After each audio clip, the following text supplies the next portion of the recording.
আমরা আগে মন যেভাবে চাই এভাবে সাগরের সাথে মাছ ধরে আনতাম।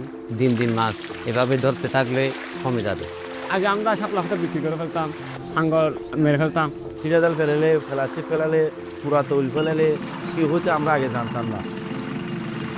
ইকোফিশ 2 প্রকল্প এটা USAID ফান্ডেড প্রজেক্ট এবং এটা ওয়ার্ল্ড ফিশ বাস্তবায়ন করছে in collaboration with department of fisheries, other government agencies, universities এবং ন্যাশনাল ইন্টারন্যাশনাল অর্গানাইজেশনস এবং প্রাইভেট সেক্টর। আরেকটা আমাদের হলো রিসার্চ অ্যান্ড ডেভেলপমেন্ট কাজ করি, কারণ আমরা গভর্নমেন্টকে হেল্প করতে চাই information based, science based decision মেকিংয়ে। এবং আমাদের main focus areas for sustainable management of Bangladesh coastal and marine fisheries resources একটা হলো আপনার biodiversity conservation, ecosystem health improvement এবং এই যে রিসোর্সেসের উপর যারা ইউজার, সেই ফিশিং কমিউনিটিজের লাইভলিহুডের রেজিলিয়েন্সের জন্য, এবং এটা থ্রু এম্পাওয়ারিং উইমেন।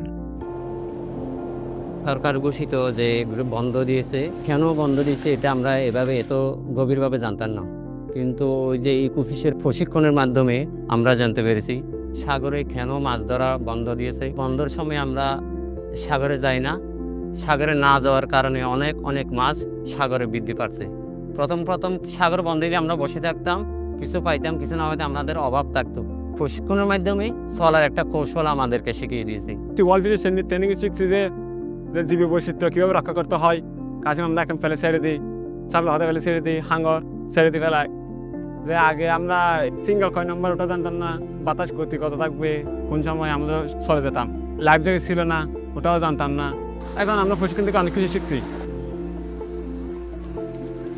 আগে তো অনেক ডিম তৈরি করে বেশি গেলে তৈরি, এখন ডিম ফুল হয় অনেক বেশি, এখন সাগরের মধ্যে ডিম। ল্যান্ডিং সেন্টার বেসড যে ফিশার্স কো ম্যানেজমেন্ট কমিটি, এটার মাধ্যমে কাজ করলে ফিশার্সদের সরাসরি খুব নিকটে থেকে ফিশারিজ ম্যানেজমেন্ট করা সহজ। আমার কো ম্যানেজমেন্ট কমিটির সদস্যরা এখন তারা নিজেরাই স্বতঃস্ফূর্ত হয়ে বিভিন্ন প্রকার বায়োডাইভার্সিটি কনজারভেশনের যে সমস্ত অ্যাক্টিভিটিতে অংশগ্রহণ করছে, বিভিন্ন প্রকার আইন পালনে বা যে সমস্ত ম্যানেজমেন্ট মেজার্স যেগুলো নেওয়ার দরকার সেইগুলোর ক্ষেত্রে ডিপার্টমেন্ট অফ ফিশারিজ তথা আইন প্রয়োগকারী সংস্থাকে বিভিন্নভাবে সহযোগিতা করছে।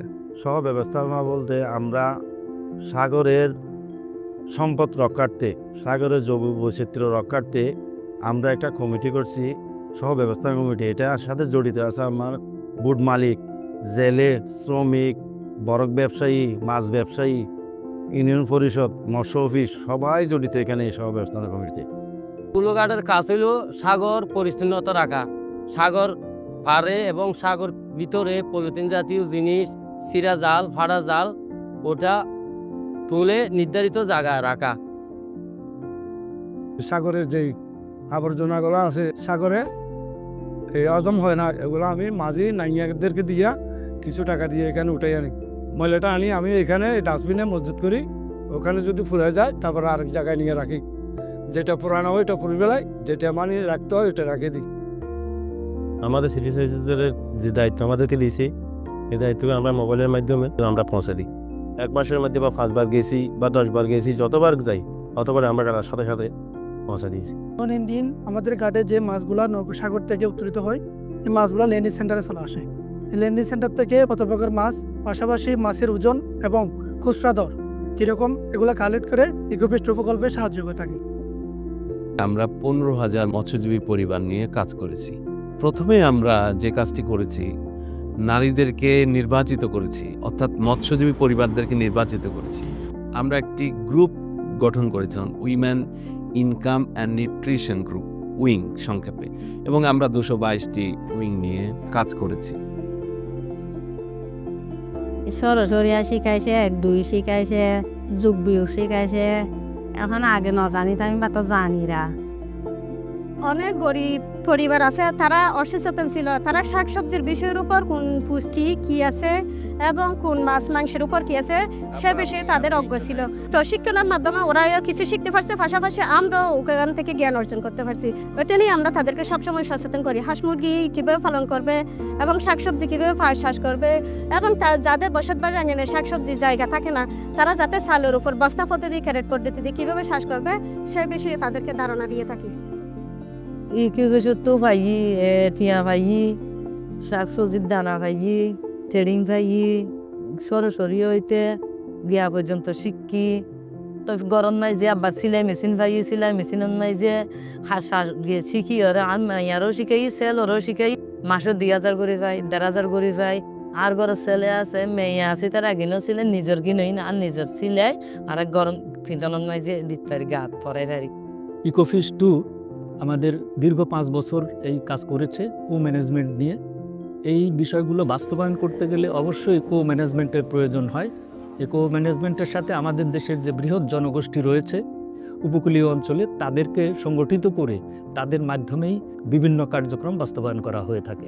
এর পাশাপাশি এমপিএ এবং বায়োডাইভার্সিটি রক্ষার্থে আমাদের যে গবেষণা প্রয়োজন সে গবেষণা কার্যক্রমের সাথেও ওয়ার্ল্ডফিশ জড়িত রয়েছে, এবং ওয়ার্ল্ডফিশে পর্যাপ্ত বিজ্ঞানী রয়েছেন যারা আমাদের এই সামুদ্রিক কার্যক্রম এবং সামুদ্রিক উৎপাদন বৃদ্ধির ক্ষেত্রে তারা তাদের লব্ধ জ্ঞানটা কাজে লাগাতে পারে।